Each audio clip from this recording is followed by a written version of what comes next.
Welcome, ladies and gentlemen. The American Society of Magical Negroes has released. This is a film, if you didn't know. Yes, very clearly it's a racist film, which annoys everyone. It's annoying black people, it's annoying white people. It's like a why did you bother type thing. Well, anyway, it previewed yesterday. The reviews have come out. They're terrible, as one would expect, obviously. Well, I say that. I was half expecting a lot of the critics to just review it positively because they're like, ooh, so edgy. Ooh, yeah, white people bad, you know? But there's a bunch of black people that are like, this made me uncomfortable. This is supposed to make white people uncomfortable. It makes me uncomfortable. So we're going to take a look at the reviews because it's funny. And I do think we're reaching that precipice, or we're on the precipice anyway, of the pendulum swinging the other way, where people are just like, this stuff's crap, it's boring, it's just lame. Create something entertaining. Stop trying to lecture everyone, right? I think it's interesting when you chronicle history and how civilizations of the last days of a civilization, honestly, chronicle it across history, you'll see, unfortunately, there is some likeness that we're sharing with civilizational collapses across the centuries. Just thought I'd throw that in there. But anyway, we'll take a look. Hit subscribe if you're newer, guys. Turn the bell notifications on. So like I said, look, this is a legit movie. I've done a video on it before. The American Society of Magical Negroes. 38 reviews, 29% on Rotten Tomatoes. Pretty bad. I do, you know, Rotten Tomatoes isn't a great source, but even I feel like Rotten Tomatoes critics have now reached that tipping point, you know, where they have the pendulum about to swing. So, I just look at it. Kobe Libby attempts a delicate balancing act in his feature debut, a satirical poke at race relations in America. And though he lacks the finesse to pull it off, one can respect the intent. Ambitious, but too soft-grained to leave much of an impact. I mean, it is just universally negative. There are some positives, of course. I guess not universal, but you get my drift. What should be a daring exercise ends up being a lethargic analysis that doesn't have as much bite as it thinks it does. It's a noble effort that lands with underwhelming results. So this, you know what this seems like to me? It seems like these people I actually wanted them to go more. Get more racist. That's essentially what I'm reading here. Libby really does seem to lose the bite, and by the end, the point of those deeper issues. Libby doesn't have a plan for it all, creating a juicy Spike Lee-esque tale only to offer Malcolm D. Lee-style direction for it.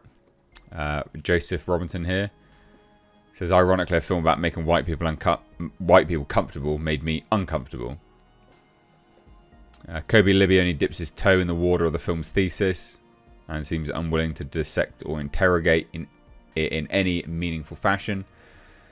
Some people liked it. Frustrating but ultimately rewarding. Charming, witty debut from Libby that avoids some of the tonal issues of American fiction but brings a lot to the table as far as its own social satire. Interesting. I mean, there's this Libby, who's also the screenwriter here, needs some storytelling magic. Rather than a true satire with bite, it's more of a middling stand-up bit. Ugh, it just sounds boring.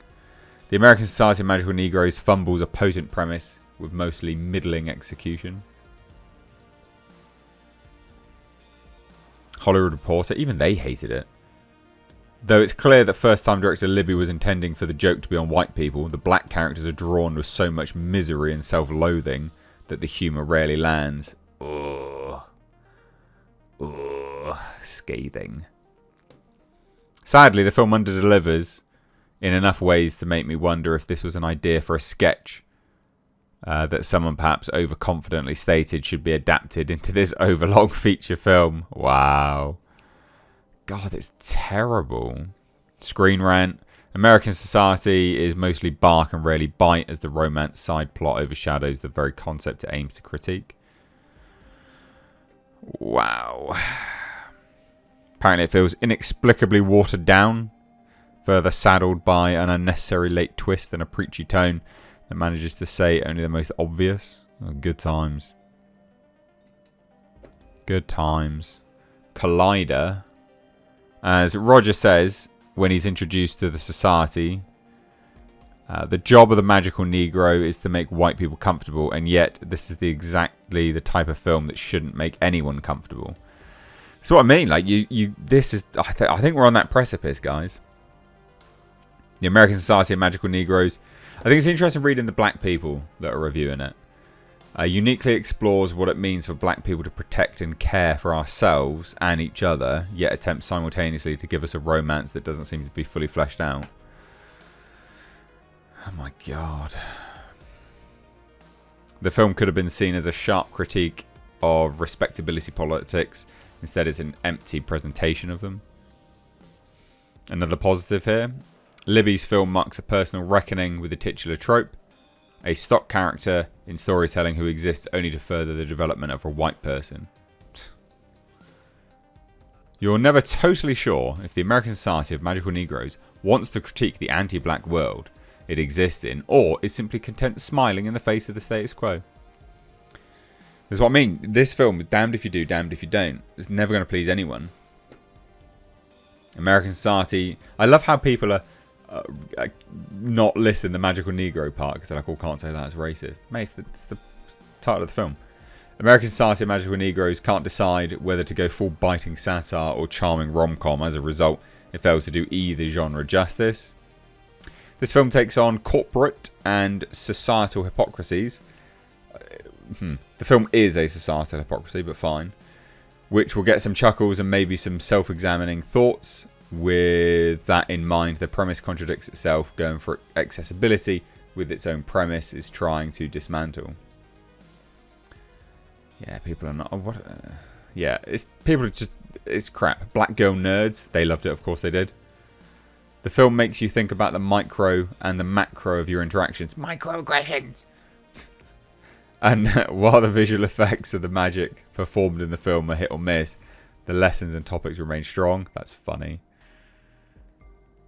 Unlike American fiction, Magical Negroes lacks broad appeal. That doesn't make it a film without merit, but it makes it harder to sell to a more mainstream black audience.